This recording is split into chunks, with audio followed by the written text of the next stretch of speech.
Flamengo tem madrugada tumultuada na Argentina, com queima de fogos ao lado do hotel da equipe.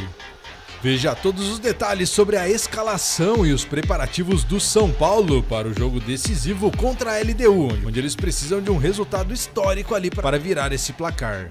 Abel Ferreira desabafa e manda recado para a torcida do Palmeiras após vitória contra o River. E possível novo contrato do técnico com o Palmeiras deve ser assinado em breve. Micão de Sérgio Ramos, que quis fazer bonito no pênalti, mas acabou prejudicando bastante sua equipe lá no México. Tudo isso e muito mais nesse vídeo resumo completo com tudo o que aconteceu no mundo do futebol nesse dia. Então, para não perder nada, apenas inscreva-se e ative as notificações aqui no canal. E se gostar desse vídeo, deixe seu gostei para apoiar nosso trabalho aqui no Nação FC.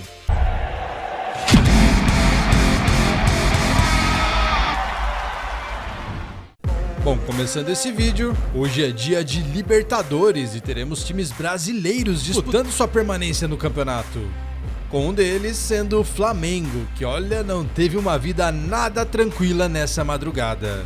Afinal, o clube está lá na Argentina se preparando para o jogo e a madrugada não foi nada tranquila, já que à 00:59 no horário local, uma grande queima de fogos aconteceu em frente ao hotel em que o clube está hospedado, interrompendo o sono de vários jogadores. O barulho foi tão intenso que José Boto, diretor de futebol do clube, compartilhou nas redes sociais um vídeo mostrando a cena e na publicação, ele chegou a marcar o perfil oficial da Conmebol Libertadores em tom de crítica à situação.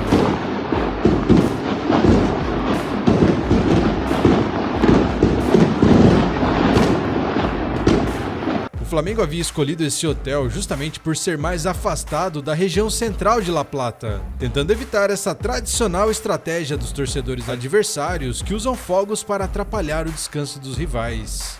Mas dessa vez acabou não adiantando e a delegação rubro-negra acabou prejudicada na véspera de uma decisão. Falando sobre a partida que promete fortes emoções, se enfrentam nessa quinta-feira às 21h30 no estádio Jorge Luiz Hirsch, pelo jogo de volta das quartas de final da Libertadores. E no confronto de ida no Maracanã, o Flamengo venceu por 2-1 com gols de Pedro e Varela e agora joga pelo empate para garantir vaga na semifinal.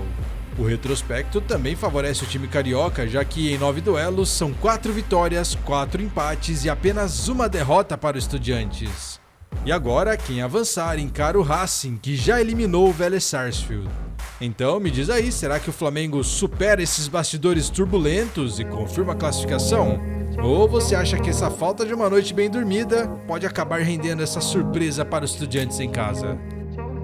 Bom, na segunda notícia, continuamos falando sobre a Libertadores, mas agora vamos para o São Paulo, já que a noite dessa quinta-feira promete fortes emoções lá no Morumbi. Às 7h da noite, o São Paulo e a LDU decidem quem avança para a semifinal da Libertadores, com o tricolor chegando pressionado em seu pior momento desde a chegada do técnico Hernan Crespo. No jogo de ida em Quito, o São Paulo foi derrotado por 2-0 e agora precisa de uma grande virada para seguir vivo no torneio. Se vencer por 2 gols de diferença, a decisão vai para os pênaltis, e já uma vitória por 3 ou mais garante a classificação direta, e a LDU, por outro lado, pode até perder por 1 gol, que ainda assim garante a vaga. E o momento do São Paulo também não ajuda muito, já que no último fim de semana o time paulista poupou titulares e acabou derrotado pelo Santos no clássico pelo Brasileirão, e agora a esperança da torcida está no retorno de peças importantes. Lucas Moura e Oscar foram relacionados e ficam como opções no banco, mas ainda não têm condições de iniciar a partida.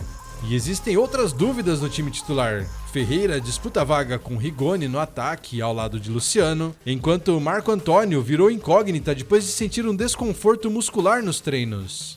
Essa é a escalação completa do São Paulo para hoje. E se não puder jogar, Pablo Maia ou Alisson devem assumir a posição.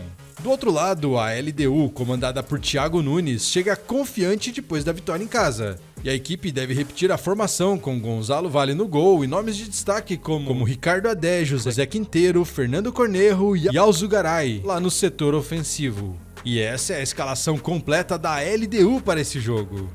E a arbitragem desse jogo será toda da Venezuela e o Morumbi deve estar lotado, com a expectativa de uma noite de Libertadores com clima de decisão. Então me diz aí nos comentários, acha que o São Paulo escreve uma virada histórica hoje? tendo que vencer aí por pelo menos 3 gols, ou fazendo 2 e confiando nos pênaltis? Ou você acha que a LDU confirma essa vaga fora de casa? Um momento inusitado aconteceu lá no México, com um jogador famoso tentando fazer bonito e se dando mal.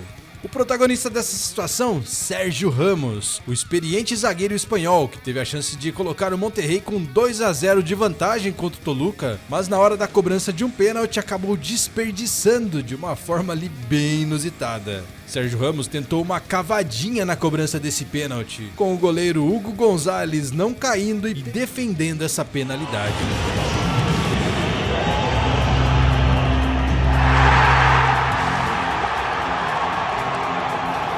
Para piorar a situação, depois desse erro, o Toluca acabou virando o placar e ao final mandou uma goleada histórica de 6-2 contra o Monterrey. Então, se Sérgio Ramos tivesse feito esse gol, talvez as coisas seriam diferentes ali no resultado. Mas me diz aí, o que você achou dessa tentativa de Sérgio Ramos? Acha que está certo? Tem que tentar de vez em quando fazer algo bonito ou não? Na hora do pênalti tem que ser sério e focar em fazer o gol. A relação da torcida do Palmeiras com seu técnico Abel Ferreira nem sempre é das melhores, já que mesmo o Palmeiras nos últimos anos sendo um dos melhores clubes aí do Brasil, conseguindo uma campanha muito forte, a cada deslize a torcida cobra demais, com o técnico por algumas vezes perdendo a paciência e parece que agora aconteceu de novo. Lembrando que o Palmeiras ontem venceu o River Plate por 3-1 no Allianz Parque de virada e agora ele está na semifinal da Libertadores. Mas como disse, o destaque da noite foi fora das 4 linhas. Após o apito final, Abel Ferreira fez um desabafo forte sobre as cobranças que sofreu em momentos de pressão no Palmeiras. Com ele dizendo que isso sangra por dentro e lembrando que não esquece o que parte da torcida já fez com ele e com os jogadores. Mas apesar da crítica, Abel fez questão de valorizar o apoio da presidente Leila Pereira, relembrando que ela esteve ao lado do grupo até mesmo na eliminação para o Corinthians pela Copa do Brasil. E segundo o português, esse suporte nos momentos ruins mostra quem realmente está junto com o Palmeiras. Também nessa semana, o treinador já comentou sobre uma possível renovação contratual, com tanto ele como a presidente do Palmeiras sendo bem diretos que eles devem manter o contrato até o fim de 2027 e que eles já têm um acordo verbal para isso. Até quando questionado após a vitória para o River Plate ontem, Abel foi bem direto dizendo que não precisa de um papel para dizer que ele quer ficar.